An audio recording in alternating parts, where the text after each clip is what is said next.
Listen, Brad, I don't need to tell you this, but I want to make sure our viewers know you are the security contractor that's making these allegations against the Hillary Clinton State Department. They are bombshell allegations if they can be proven. Walk us through this from the very beginning. So your security team, your security company, you guys weren't originally the ones who were contracted to provide security at the diplomatic compound. When were you brought into this? Well, we bid on it, but we didn't get it. There was a small company called Blue Mountain UK that none of us had ever really heard of. Torres is a pretty large company. We supply armed security, unarmed security to a lot of different missions around the world. So we know what we're doing when it comes to this. We had bid on it. We were the sole bidder on it the first go round, and the State Department bureaucrats kicked it back and said, we got to get at least one other company to bid on it. And so Blue Mountain came in. They beat us by 4 percentage points. And so it was only a 1-year contract. It wasn't that valuable, but we wanted to get it. So fast forward 6 months, about 12 days before the attacks, our director of operations was at another meeting at the State Department and meeting with some of the contracting folks. We had won Pakistan's embassy and we were standing it up. He got pulled out of that meeting by Jan Vicentainer, who is the contracting officer in charge of the contract for Benghazi, and asked could we perform in Benghazi. We had a pretty good plan in place, and so they called me and we got the team activated and ready to move, and we started pinging them every day, should we go, should we go? They have to give us what's called a notice to proceed before we can do anything. So before they would issue that notice to proceed, unfortunately, Ambassador Stevens, Smith, as well as Doherty and Ty Woods were killed. Right, and this was just, you had this conversation with the State Department, just to clarify, a matter of days. It wasn't even a full 2 weeks before this attack happened. What caused the State Department? Did they give you any indication about why they were letting go Blue Mountain UK and why they were then hiring you? Not at the time, but we have a lot of contacts on the ground, so we knew that things weren't going well. We knew that there had been a deteriorating relationship between the local partner, which was Blue Mountain Libya, and Blue Mountain UK. So we kind of expected something to come out of it, but they were about 6 months into it, so we figured they would just see it to the end and we'd get another bite at the apple. But I was surprised when they asked us to come in, but not surprised given the security situation on the ground, the way it had deteriorated the second half of 2011. Right, and speak to me about that. So when you talk about the security situation deteriorating, this was not something that falls in line with the State Department talking point or narrative that it was a spontaneous protest. Everyone over there, if I'm not mistaken, was aware that there was a threat of Islamic terror, that there was an influx of Islamic terrorists that had come into the region. They must have known this at the time that they hired Blue Mountain UK, who, by the way, weren't even fully armed. They didn't even have the weapons to actually defend this compound. That part makes no sense to me. Well, you're right. As a matter of fact, you don't have to take, I was on the ground there during the war. We were there right after the fall of Tripoli, kind of what we say in the military, leaning forward in the foxhole. We provide a lot of services for DOD and DOS, Department of Defense, Department of State. And so we were there working even before this tender had come out, and me and my team was on the ground. So what was interesting about this bid was, and we'll get back to the security situation very quickly, but what was curious about this bid was it was let as unarmed. Now, our technical proposal, we were going to rent a compound half a kilometer away. We don't go in unarmed. The guards on the gate might have been unarmed while they were there, but we would have had an armed quick reaction force of about 20 guys, expatriates there on the ground that we had trained.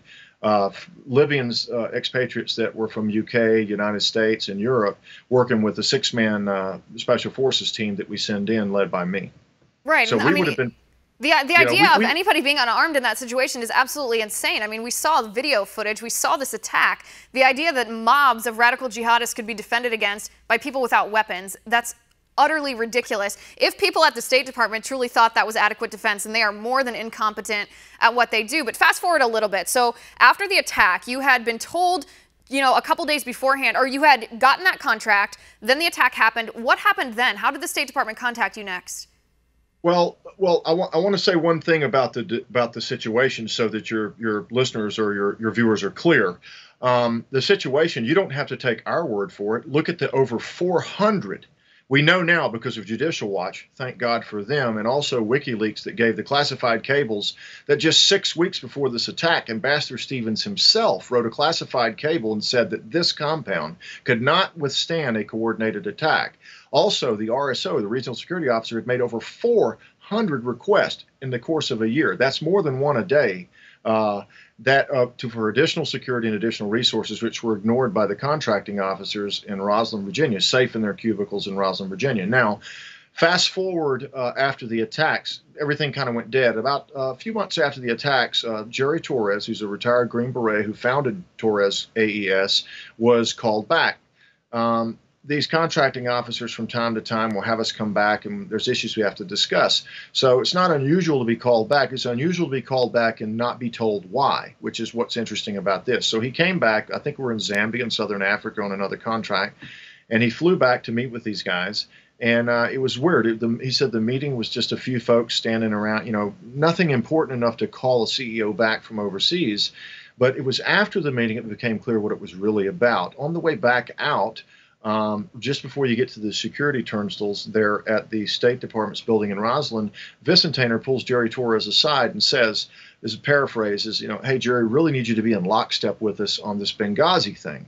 And, oh, by the way, don't talk to the media, don't cooperate with anyone looking into this if you don't have to. And if you have to, go ahead and agree with us that this should have been unarmed. Now, Jerry, you've been winning a lot of contracts with us and doing good business with us, and we'd like to keep it that way. So just be a team player with us. That's how the conversation went. And anyone who knows anything, that was very much an implied threat, and these people will retaliate. And I'm new to the term deep state, but now I've figured out, now I've actually put two and two together. These are the bureaucrats that get away with it. These are the guys that never held accountable for any of their decisions. They implement the bad policies that the bad policymakers put in place.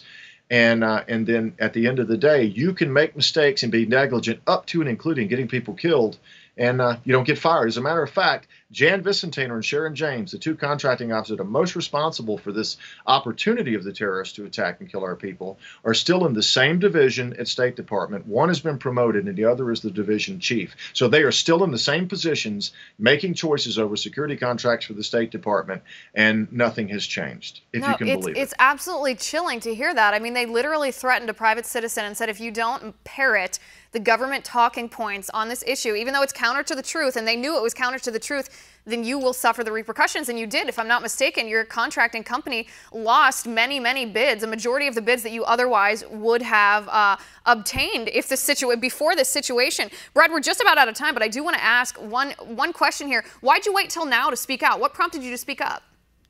Well, the major reason is because we have a change of administration. We didn't believe that if Hillary Clinton, Secretary Clinton, had been elected, that this issue would have been properly vetted. So now we have a new administration. We've carried around a lot of guilt over this because that could have been me. This is the type of work that both of us have done for many years. It could have been me. I could have been one of those four. And that's the thing. We must remember there is a human side to this. Those were people whose lives had substance, and no justice for Benghazi has been had. So what we're hoping is that folks will contact their congressmen and senators and ask them to revisit the laws that have made this possible, and also to hold the State Department folks accountable. And not just the top dogs who are the policymakers, but the middle management folks who really made some of the poor decisions and then participated in the cover-up.